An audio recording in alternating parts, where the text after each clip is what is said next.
সুপ্রিয় শিক্ষার্থীরা, সালাম আলাইকুম।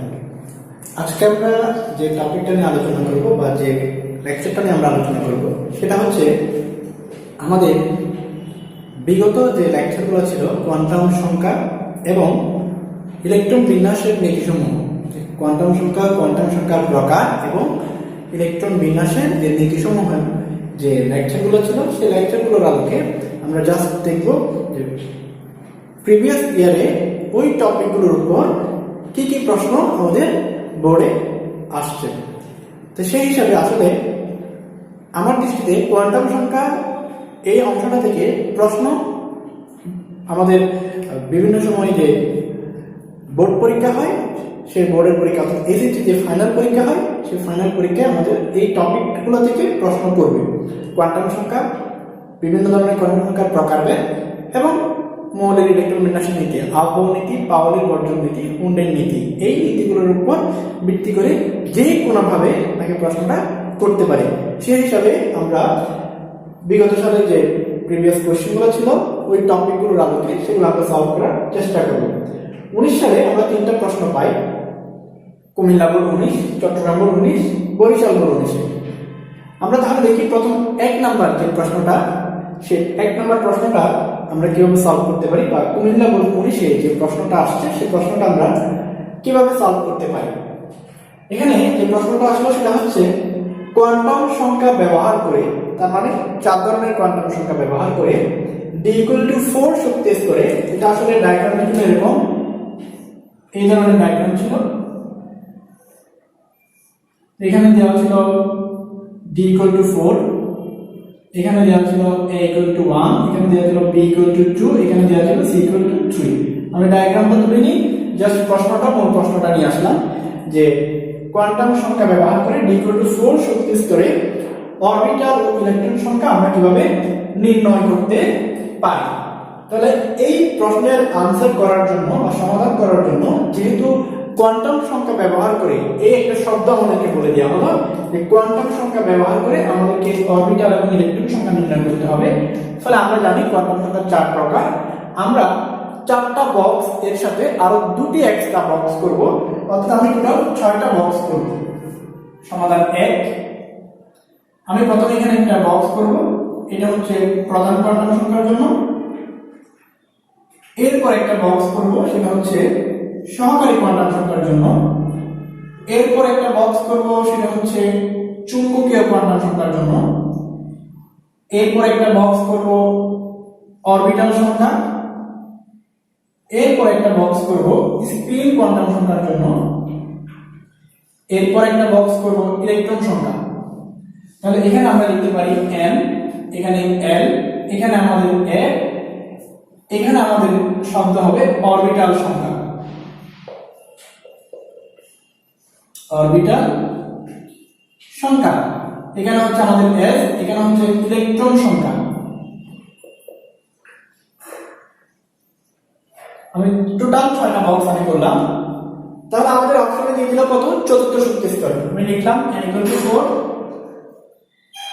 n এর মান যখন 4 হয় আমরা জানি l এর মান হবে 0, 1, 2, 3। l এর মান 0 হলে আমরা কিন্তু জানি l এর মান 0 মানে m এর মান 0 হবে। l এর মান 1 হলে n এর জন্য 3টা মান পাওয়া যাবে, -1, 0, +1। অর্থাৎ l এর প্রতিটা মানের জন্য m এর মান -1 থেকে +1 পর্যন্ত হয়। l এর মান 2 হলে m এর মান পাওয়া যাবে -2, -1, 0, +1, +2। 3 হলে পাওয়া যাবে -3, -2, -1, 0, +1, +2, +3। তাহলে এখানে আমরা l এর মান 0 মানে এই প্রশ্নটা দ্বারা বোঝাচ্ছে যে আপনার এখানে একটা মাত্র অরবিটাল, কয়টা অরবিটাল বোঝানো হচ্ছে? একটা অরবিটাল বোঝানো হচ্ছে। তাহলে আমরা এখানে অরবিটাল সংখ্যা দেব 1। এরপর l এর মান 1 হলে n এর জন্য 3টা মান পাওয়া যাচ্ছে, তার মানে বোঝানো হচ্ছে আমার এখানে অরবিটাল সংখ্যা 3টি। তাহলে আমি এখানে দিব 3। l এর মান যখন 2 হয় তখন m এর জন্য মান পাওয়া যাচ্ছে 5টি, তাহলে আমরা লিখব অরবিটাল সংখ্যা 5। l এর মান যখন 3 হয় তখন m এর জন্য মান পাওয়া যায় 1 2 3 4 5 6 7টি, তাহলে আমরা এখানে লিখলাম 7। একটা অরবিটালের মধ্যে বিপরীত স্পিনে ইলেকট্রন থাকতে পারে দুটি, একটা পজিটিভ হাফ করে আর একটা নেগেটিভ হাফ। তো একটা পজিটিভ হাফ একটা নেগেটিভ হাফ, আমি এটাকে প্লাস মাইনাস হাফ দিয়ে দিলাম, তার মানে এখানে ইলেকট্রন সংখ্যা 2, একটা প্লাস হাফ একটা মাইনাস হাফ। এখানে যেহেতু অরবিটাল সংখ্যা 3টা, তাহলে 3টার মধ্যে 3টা পজিটিভ 3টা নেগেটিভ, তাহলে আমি এটাকে এভাবে লিখব যে প্লাস মাইনাস হাফ মাল্টিপ্লাই 3, তার মানে 3টা পজিটিভ হাফ 3টা নেগেটিভ হাফ অর্থাৎ 6। এখানে 5 মানে প্লাস মাইনাস হাফ মাল্টিপ্লাই 5, তার মানে আমি এখানে দিব 10টা, এখানে আমি দিব প্লাস মাইনাস হাফ মাল্টিপ্লাই 7 অর্থাৎ আমার জন্য 14টা। তাহলে এই অরবিটাল সংখ্যা কেন নিলাম? মোট এখানে দেখুন মোট অরবিটাল মোট কয়টা পাই তাহলে দেখেন তো 1 4, এরপর হচ্ছে আপনার 5 4 9, 9 এর সাথে 7 যোগ করলে হয় 16টি। ইলেকট্রন সবসময় অরবিটাল সংখ্যার দ্বিগুণ হয়, টোটাল 32টি ইলেকট্রন থাকবে। তারপর আমরা একটু যোগ করে দেখি 24 30 32, তাহলে এখানে মোট হচ্ছে 32। অর্থাৎ অরবিটাল সংখ্যা যদি n স্কয়ার হয় ইলেকট্রন সংখ্যা হবে 2n স্কয়ার। n স্কয়ার মানে হচ্ছে কি 4 স্কয়ার সমান হচ্ছে আপনার জন্য কয়টি 16টি, আর এখানে হবে 2 into 4 স্কয়ার অর্থাৎ 32টি। তাহলে আমাদের যে শর্টকাট যে সূত্রগুলো ছিল সেই সূত্রের সাথে মিলে গেল, সেই সূত্রের সাথেও মিলে গেল যে টোটাল চতুর্থ শক্তি স্তরে 32টি ইলেকট্রন মিলে গেল। একটু কাজ করতে পারলে 3 মার্কস আমার জন্য। আশা করি বুঝতে পারলেন যে এই প্রশ্নের সমাধান কিভাবে করতে হবে। এটা হয়ে গেলে আমরা যাব এই প্রশ্নের সমাধানে যে 3f অরবিটাল সম্ভব নাকি অসম্ভব, 3f অরবিটাল সম্ভব নাকি অসম্ভব। তাহলে 3f এর ক্ষেত্রে আমরা যে কাজটা করতে পারি, 2 নম্বর প্রশ্ন,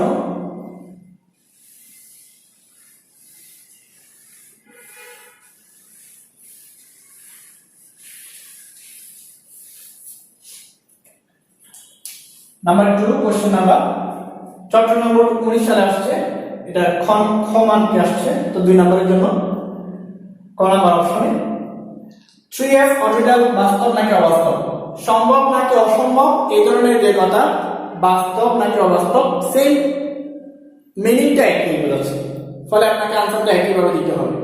তাহলে আমরা যে কাজটা করব বাস্তব নাকি অবাস্তব সেটা বোঝার জন্য প্রথমে আমি n এর মান লিখব, এরপর আমি l এর মান লিখব, আমি 3টা বক্স করব। এখানে লিখব অরবিটাল,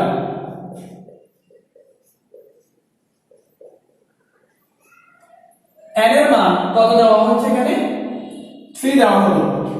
n এর মান যদি 3 হয় n এর মান হবে 0 1 2, তাহলে 3 0, n এর মান 0 হলে আমরা যদি জানি s orbital 3 0 that means 3s, l এর মান 1 হলে আমরা জানি p অরবিটাল, তাহলে 3 1 3p, l এর মান 2 হলে আমরা জানি d অরবিটাল, তাহলে 3 2 মানে হচ্ছে আমাদের জন্য 3d, অর্থাৎ 3f অসম্ভব। আনসার শেষ। এই হচ্ছে আপনার এই প্রশ্নের সমাধান। এতটুকুর মধ্যেই আপনি জাস্ট বলে দিবেন 3f অবাস্তব, এই বক্সটা দিয়ে সুতরাং 3f অবাস্তব, আপনার আনসার হয়ে গেল। এবার 3 নম্বর প্রশ্নে আমাদের যে প্রশ্নটা দেওয়া হলো সেটা হচ্ছে বরিশাল বোর্ড 19 সালে আসছে, বক্স দিয়ে দিল এবং বক্সের মধ্যে আমাকে কিছু ইলেকট্রন দিয়ে দেওয়া হলো। বলা হচ্ছে এখানে প্রথম বক্স 2টি ইলেকট্রন, দ্বিতীয় বক্স 2টি ইলেকট্রন, তৃতীয় বক্সের মধ্যে 3টা ভাগে ভাগ দেওয়া হলো, সেখানে 2টি ইলেকট্রন দেওয়া হলো। আমরা আসলে বেসিক থেকে বুঝতে পারি বা প্রশ্নটা থেকে একটু ভালো করে তাকালে আমরা বুঝতে পারি যেহেতু এটা আর এটা একই, তার মানে নিশ্চয়ই এই প্রশ্নটা হচ্ছে আমার 1:2, এটা হচ্ছে 2:2, আর এটা হচ্ছে 2p2। অর্থাৎ আমাদের এটা 6 নাম্বার যে মৌল কার্বন, সেই কার্বনের ইলেকট্রন বিন্যাসটা করে আমাদেরকে জাস্ট বলে দেওয়া হলো এই ইলেকট্রনের জন্য এবং এই ইলেকট্রনের জন্য পাউলির বর্জন নীতি ব্যাখ্যা করা যায় কিনা। অর্থাৎ এখানে E1 মানে কোন ইলেকট্রন আমরা বলতে পারি কিনা দেখি। E1 মানে আমরা জানি এখানে দুটি ইলেকট্রন 1 এবং 2, তাহলে E1 মানে এখানে বলা হচ্ছে 2 নাম্বার ইলেকট্রনের জন্য, আর E2 মানে এখানে বলা হচ্ছে, তাহলে এখানে যেহেতু 1 2 দুটো ইলেকট্রন গেল, 3 4 চারটা ইলেকট্রন, 5 6, এখানে E2 মানে 6, অর্থাৎ ইলেকট্রন 2 এবং ইলেকট্রন 6 এর জন্য অক্সিজেনের কার্বনের 2 নাম্বার ইলেকট্রন এবং 6 নাম্বার ইলেকট্রনের জন্য পাউলির বর্জন নীতি ব্যাখ্যা করতে বললো। প্রশ্নটা আমাকে এভাবে দিয়ে দিল। তাহলে আমরা সমাধানটা কিভাবে করতে পারি? আমরা জানি পাউলির বর্জন নীতিটা কি, প্রথমে সেটা লিখব। পাউলির বর্জন নীতি কি? যে কোনো দুটি বা কোনো একটি পরমাণুতে যে কোনো দুটি ইলেকট্রনের জন্য 4টি কোয়ান্টাম সংখ্যার মান কখনো সমান হয় না, বা পাউলির বর্জন নীতি আমরা বলতে পারি 1 2 4। যে কোনো একটি পরমাণুতে দুটি ইলেকট্রনের জন্য 4টি কোয়ান্টাম সংখ্যার মান কখনো সমান হয় না। তাহলে ইলেকট্রন এখানে দেওয়া হলো কি, E1 মানে দ্বিতীয় ইলেকট্রন, E2 মানে 6 নাম্বার ইলেকট্রন। তাহলে আমরা যে কাজটা করব এই প্রশ্নটা সমাধান করার জন্য, সেটা হচ্ছে আমরা প্রথমে বক্স করব।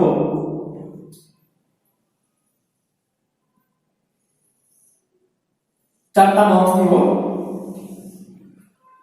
একটা n এর জন্য, একটা l এর জন্য, একটা m এর জন্য, একটা s এর জন্য। আমি এখানে আরেকটা বাড়তি একটা বক্স করব, সেটা হচ্ছে ইলেকট্রন কত নাম্বার সেটা বলার জন্য। এখানে n, এখানে l, এখানে m, এখানে s। তাহলে E1 মানে আমার জন্য কত নাম্বার ইলেকট্রন, 2 নাম্বার ইলেকট্রন, আর E2 মানে আমার জন্য 6 নাম্বার ইলেকট্রন। এখন আসেন E1 ইলেকট্রনের জন্য n এর মান কত হবে, 1, আমরা লিখে দিলাম n এর মান 1। E2 যে ইলেকট্রন, এটার জন্য প্রধান শক্তি স্তর n এর মান কত, 2, তাহলে আমরা এখানে লিখলাম 2। এরপরে দেখেন E1 যে ইলেকট্রন, দ্বিতীয় যে ইলেকট্রন, এটা আসলে কোন অরবিটালে বিদ্যমান, s অরবিটালে বিদ্যমান। তো আমরা জানি n এর মান 0 হলে s অরবিটাল। E2 অর্থাৎ 6 নাম্বার যে ইলেকট্রন, এটা কোন অরবিটালে বিদ্যমান, p অরবিটালে বিদ্যমান। তাহলে আমরা জানি n এর মান 1 হলে p অরবিটাল। এখন দেখেন l এর মান 0 হলে চোখ বন্ধ করে আমরা একেবারে নিশ্চিন্তে আমরা বসিয়ে দিব l এর মান 0 মানে m এর মানও 0। এখন n = 1 তখন n এর জন্য আমরা জানি n এর মান যখন 1 হয়, m এর জন্য মান হবে এটা -1 0 +1। এখন আপনি কোনটা বসাবেন, -1 বসাবেন নাকি 0 বসাবেন নাকি +1 বসাবেন?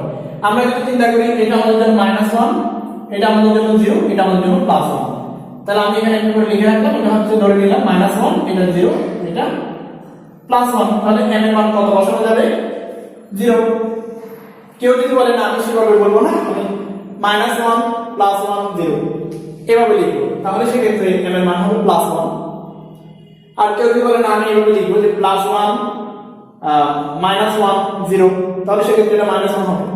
তবে আমরা এটাকে আসলে রিপ্রেজেন্ট করি আমাদের গ্রাফের সাথে আমরা রিপ্রেজেন্ট করি, যে আমরা যদি চিন্তা করি এটা গ্রাফ, এখানে 0, এই পাশেগুলো পজিটিভ, এই পাশেগুলো নেগেটিভ।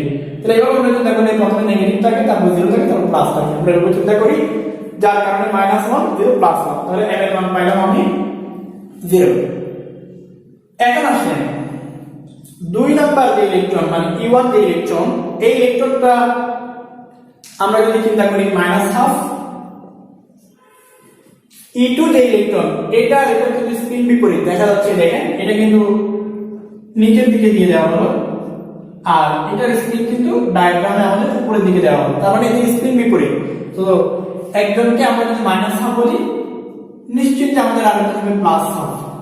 হ্যাঁ, পাউলির বর্জন নীতি ব্যাখ্যা করা যায়। এই হচ্ছে আমাদের 3 নাম্বার প্রশ্নের সমাধান। এরপর আমরা যেটা দেখব, সকল মোট 18তে আমাদের যে প্রিভিয়াস লেকচারগুলো ছিল সেই লেকচারগুলোর উপর কি ধরনের প্রশ্ন আসছে সেটা আমরা দেখার চেষ্টা করব।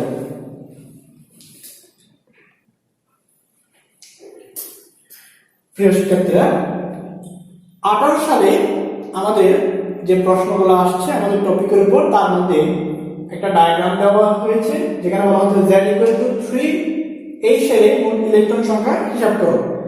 z=যদি 3 সেল হয় তাহলে সেক্ষেত্রে কয়টি ইলেকট্রন থাকতে পারে সেটা হিসাব করে দেখাও।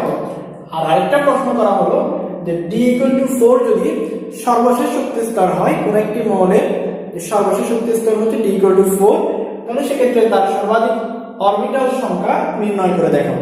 তো প্রথম যে প্রশ্ন সেটার সমাধান আমরা করার ক্ষেত্রে যে কথাটা বললাম, যেহেতু আমাদেরকে ইলেকট্রন সংখ্যা কিংবা অরবিটাল সংখ্যা বের করতে বলে, তাহলে আমরা যে কাজটা করব কোয়ান্টাম সংখ্যার আলোকে প্রথমে আমরা একটা বক্স দিব যেটাকে আমরা বলবো n, এরপর আমরা একটা বক্স দিব যেটাকে আমরা বলবো l, এরপর আমরা আরেকটা বক্স দিব যেটাকে আমরা বলবো m,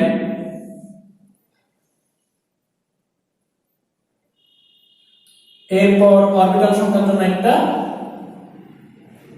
s এর মানের জন্য একটা, ইলেকট্রন সংখ্যার জন্য একটা। তাহলে আমরা এখানে দিলাম m, এখানে দিব আমাদের অরবিটাল সংখ্যা,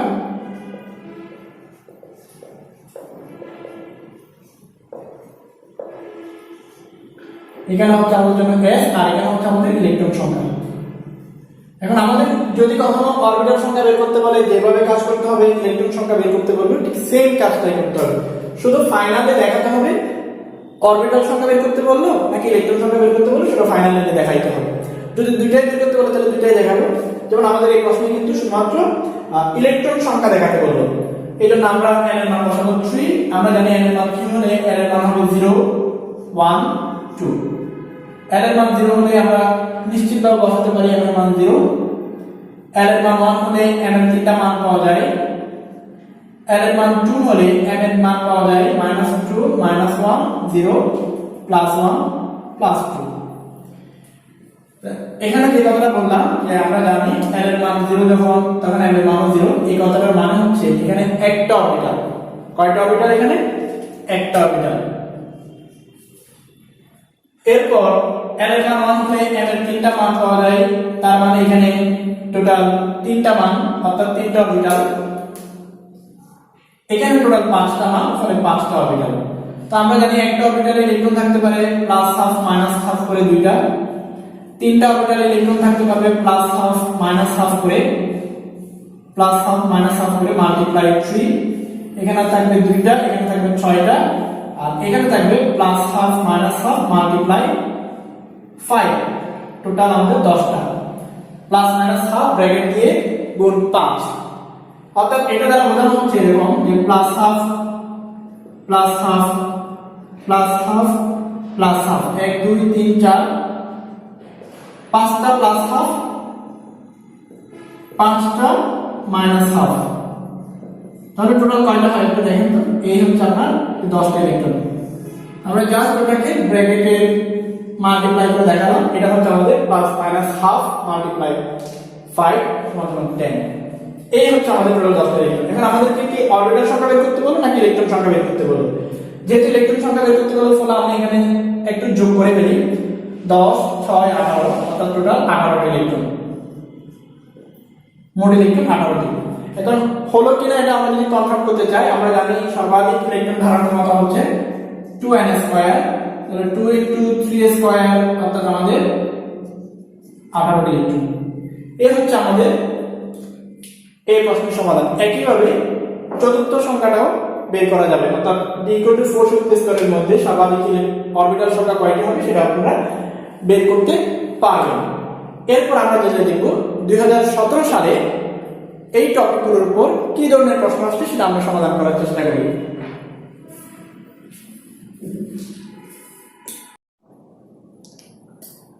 প্রিয় শিক্ষার্থীরা, আমাদের যে টপিকগুলো আলোচনা ছিল সে আলোচ্য টপিক থেকে আমরা 17 সালে আমাদের কি কি প্রশ্ন আসে সেটা আমরা যদি একটু দেখার চেষ্টা করি, তখন আমরা পাই ঢাকা বোর্ডে একটি প্রশ্ন আমরা পাই, সেটা হচ্ছে 2017 সালে n equal to 3 হলে m এর মান হিসাব করে অরবিটাল ইলেকট্রন সংখ্যা নির্ণয়। আশা করি আমরা পারবো। n equal to 3 হলে অরবিটাল সংখ্যা ইলেকট্রন সংখ্যা নির্ণয় আমরা সংখ্যা বোর্ড 18তে সে প্রশ্নের সমাধানটা করে দিয়েছি। এরপর এখানে বলা হলো একটা ডায়াগ্রাম দেওয়া হলো রাজশাহী এবং সতেরোতে। রাজশাহী এবং সতেরোতে যে ডায়াগ্রামটা দিয়ে দিল, সেই ডায়াগ্রামে বলা হচ্ছে সর্বশেষ শক্তি স্তরের সর্বাধিক ইলেকট্রন সংখ্যা নির্ণয়। তাহলে আমাদেরকে এখানে বুঝতে হবে সর্বাধিক শক্তি স্তর মানে কি। কে মানে প্রথম শক্তি স্তর, কাঁচে যে শক্তি স্তর পাওয়া যায় সেটা প্রথম শক্তি স্তর হয়। কে এল এম সর্বশেষ শক্তি স্তর মানে n equal to 3। তাহলে n equal to 3 হলে l ও m এর মান হিসাব করে অরবিটাল সংখ্যা ও ইলেকট্রন সংখ্যা নির্ণয়। এইটা যে টাইপের প্রশ্ন, ঠিক সেম টাইপের প্রশ্ন হচ্ছে এটা, শুধুমাত্র এখানে n equal to 3 বলে দেওয়া হবে, এখানে স্ট্রাকচার অরবিটাল স্ট্রাকচার দিয়ে দেওয়া হবে, কিংবা শক্তি স্তর অরবিটাল স্ট্রাকচার একটা দিয়ে দেওয়া হবে, একটা ডায়াগ্রাম দিয়ে দেওয়া হলো আর এখানে উদ্দীপক তুলে দেওয়া হলো। এটা হচ্ছে হিসাব। এরপর একটু বোঝার আছে, সেটা হচ্ছে দিনাজপুর বোর্ড 17তে আমাদের একটা প্রশ্ন আসছে। দিনাজপুর বোর্ড 17তে বলা হচ্ছে কি, z শক্তি স্তরে s অরবিটাল এবং y শক্তি স্তরে s অরবিটাল, z শক্তি স্তরে s অরবিটাল এবং y শক্তি স্তরে s অরবিটালে যদি একটি করে ইলেকট্রন একই দিকে ঘুরে, তাহলে সেই বিষয়টা পাউলির বর্জনীতির আলোকে ব্যাখ্যা করো। অর্থাৎ z শক্তি স্তর মানে আমাদের এখানে বোঝানো হচ্ছে তৃতীয় শক্তি স্তরে একটা ইলেকট্রন। z ইকুয়াল টু হচ্ছে, তাহলে বোঝানো হচ্ছে তৃতীয় শক্তি স্তরে একটা ইলেকট্রন। আমরা একটু লিখে রাখলাম যে তৃতীয় শক্তি স্তরে s অরবিটালে একটি ইলেকট্রন, তৃতীয় শক্তি স্তরে s অরবিটালে একটি ইলেকট্রন। এরপর বলা হচ্ছে y শক্তি স্তরে s অরবিটালে একটি ইলেকট্রন, তাহলে y ইকুয়াল টু 2। এটাও একইভাবে y শক্তি স্তরে s অরবিটালে একটি ইলেকট্রন একই দিকে ঘুরছে, এটা পাউলির বর্জনীতিতে দেখাতে হবে। তাহলে যেহেতু পাউলির বর্জনীতির আলোকে এটা ব্যাখ্যা দিতে বললো, তাহলে আমরা যেটা জানি পাউলির বর্জনীতি মানে কি, 1 to 4 যে কোনো একটি পরমাণুতে দুটি ইলেকট্রনের 4টি কোয়ান্টাম সংখ্যার মান কখনো সমান হয় না। দেখা যাবে কি 3টা সমান হতে পারে, যে কোনো একটা চতুর্থ কোয়ান্টাম সংখ্যা সমান হবে না। তাহলে আমরা দেখি, আমাদেরকে একেবারে স্পেসিফিক করে বলে দেওয়া হলো z শক্তি স্তরের s অরবিটাল, y শক্তি স্তরের s অরবিটাল। আমরা যদি ডায়াগ্রাম দেওয়ার চেষ্টা করি বক্স আকারে, সেক্ষেত্রে আমরা পাই x মানে হচ্ছে প্রথম শক্তি স্তর। আসলে প্রথম শক্তি স্তর মানে হচ্ছে 1s2, দ্বিতীয় শক্তি স্তর হচ্ছে 2s2, এরপর দ্বিতীয় শক্তি স্তরে 2p6, তৃতীয় শক্তি স্তরে আছে 3s2। এখন আমাকে যে প্রশ্নটা দিয়ে দিল সেটা হচ্ছে, আমরা যদি আসলে বক্স করি তাহলে পাউলির বর্জনীতি ব্যাখ্যা করা একেবারেই সহজ। এখানে যে দুটি ইলেকট্রন বিদ্যমান, এখান থেকে একটি ইলেকট্রনের কথা বলা হচ্ছে, এখানে যে দুটি ইলেকট্রন বিদ্যমান, এখান থেকে s অরবিটালের যে কোনো একটি ইলেকট্রনের কথা বলা হচ্ছে। এখন আমাদেরকে যেহেতু বলে দিল একই দিকে ঘুরছে, তাহলে আমরা হতে পারে আমরা এই ইলেকট্রনটা নিতে পারি। যদি এই ইলেকট্রনটা নিই তাহলে আমরা এরপর নিব এই ইলেকট্রন। আর যদি আমরা ইলেকট্রন এটাকে E1 এটাকে E2 না হলে বিপরীত স্পিনে যেটা দেওয়া হচ্ছে সেটাকে যদি আমরা ধরে আনসার করার চেষ্টা করি, তাহলে আমরা এটাকে বলবো E1, এটাকে বলবো E2। এখন প্রশ্ন হতে পারে আমরা কেন এটার আগেরটা এবং এটার পরেরটা নিচ্ছি না, কারণ আমাদেরকে এখানে বলে দেওয়া হলো একই দিকে ঘুরছে, ফলে আমাদেরকে s অরবিটালের এমন দুটি ইলেকট্রন নিতে হবে যাদের স্পিন একই। তাহলে আমরা যদি চিন্তা করি এই E1, সাপোজ আমি এই E1 এবং এই E2 এর কথা যদি চিন্তা করি, এই E1 এবং এই E2 এর কথা যদি আমরা চিন্তা করি, তাহলে সেক্ষেত্রে আমাদের আনসার কি হয় আমরা একটু দেখার চেষ্টা করি। আমাদেরকে প্রথমত যে কাজটা করতে হবে সেই কাজটা হচ্ছে, যে দুটি ইলেকট্রন দিয়ে দিল সেই দুটি ইলেকট্রন আসলে কত ইলেকট্রন, মানে কততম ইলেকট্রন। এখানে তো দুটি ইলেকট্রন গেল, আমি যেহেতু এই ইলেকট্রনের জন্য চিন্তা করতে, আমরা যেহেতু এই ইলেকট্রনের জন্য চিন্তা করব, ফলে E1 ইকুয়াল টু আমি 3 নিলাম, এরপর এখানে তো 10টা হয়ে গেল। আমি যেহেতু এই ইলেকট্রনটা নিলাম এবং এখান থেকে যেহেতু এই ইলেকট্রনটি নিলাম, তাহলে এখানে আমি লিখব E2 মানে হচ্ছে আমার জন্য 11 ইলেকট্রন, মানে 11তম ইলেকট্রন। তাহলে আমরা লিখলাম N L M S। Box করে ফেললাম।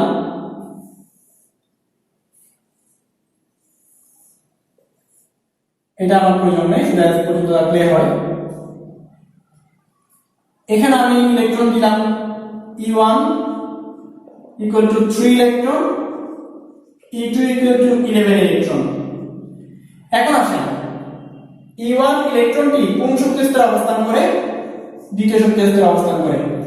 E2 ইলেকট্রনটি মানে 11 নম্বর যে ইলেকট্রন কোন শক্তি স্তরে অবস্থান করে? তৃতীয় শক্তি স্তরে। এই যে তৃতীয় শক্তি স্তর, আর এখানেও আমার জন্য দ্বিতীয় শক্তি স্তর। তাহলে এটা আমার জন্য দ্বিতীয় শক্তি স্তর ইলেকট্রন, এটা আমার জন্য তৃতীয় শক্তি স্তর ইলেকট্রন। E1 ইলেকট্রনটি কোন অরবিটালে? s অরবিটালে, যার কারণে l এর মান 0। E2 ইলেকট্রনটি কোন অরবিটালে? s অরবিটালে, ফলে এখানেও আমার s এর মান l এর মান 0। l এর মান যদি 0 হয়, আমরা কিন্তু জানি l এর মানও 0 হয়ে যাবে। যেহেতু দুটি ইলেকট্রনই একই দিকে ঘুরে, ফলে এটা যেমন +12, এটাও +12। তাহলে আমাদের পাউলি বর্ণনীতি ছিল যে চারটি কোয়ান্টাম সংখ্যার মান কখনো সমান হয় না, যে কোনো একটি ভিন্ন হবে। তাহলে এখান থেকে আমরা দেখলাম n এর মান ভিন্ন, বাকি l m s এই দুটি সমান। এখন আমরা যদি এই দুটি ইলেকট্রন চিন্তা না করে বিপরীত স্পিনে যে ইলেকট্রনগুলো অবস্থান করে, অর্থাৎ E1 আমার জন্য 4, E2 আমার জন্য 12, এই দুটি ইলেকট্রনের কথা চিন্তা করি, তাহলে সেক্ষেত্রে আমরা পাই E1 আমরা জাস্ট এখানে লিখব একই বক্স একই কাজ। E1 আমরা লিখব 4, E2 আমরা লিখব 12, n এর মান চতুর্থ নম্বর ইলেকট্রনটা দ্বিতীয় শক্তি স্তরে, ফলে n এর মান 2। 12 তম যে ইলেকট্রন, 12 নম্বর যে ইলেকট্রন, এটা তৃতীয় শক্তি স্তরে, ফলে n এর মান 3। 4 নম্বর ইলেকট্রন s অরবিটালে, l এর মান 0। 12 নম্বর ইলেকট্রন s অরবিটালে, l এর মান 0। l এর মান 0 হলে n এর মান 0। 4 নম্বর ইলেকট্রনটা যেহেতু বিপরীত স্পিনে আছে, ফলে আমি এখানে তখন দিব -12। 12 নম্বর ইলেকট্রনটা যেহেতু বিপরীত স্পিনে আছে, আমি সেটা দিব -12। তাহলে তখনও কিন্তু আমরা দেখব শুধুমাত্র n এর মানটা ভিন্ন, l m s এই তিনটা মান সমান, অর্থাৎ পাউলির বর্ণনীতি প্রযোজ্য হবে। এতটুকুর মধ্যে আমি 19 সাল, 18 সাল এবং 17 সাল এই তিনটা সালের মধ্যে বিগত যে প্রশ্নগুলো করা হলো বিভিন্ন বোর্ডের, সেগুলো সমাধান দেওয়ার চেষ্টা করলাম। কোয়ান্টাম সংখ্যা কাকে বলে, কোয়ান্টাম সংখ্যার প্রকারভেদ এবং ইলেকট্রন বিন্যাসের আপনীতি, পাউলি বর্ণনীতি, হুন্ডে নীতির আলোকে। এগুলো যদি ভালো করে বুঝেন, আপনারা নিজেরা যদি প্র্যাকটিস করেন যে 16 সাল 15 সাল, তাহলে এই টপিক থেকে সাধারণত প্রশ্ন করে আমার বিশ্বাস আপনারা আনসার করতে পারবেন। আজকে আমাদের ক্লাস এতটুকুই। সবাইকে ধন্যবাদ।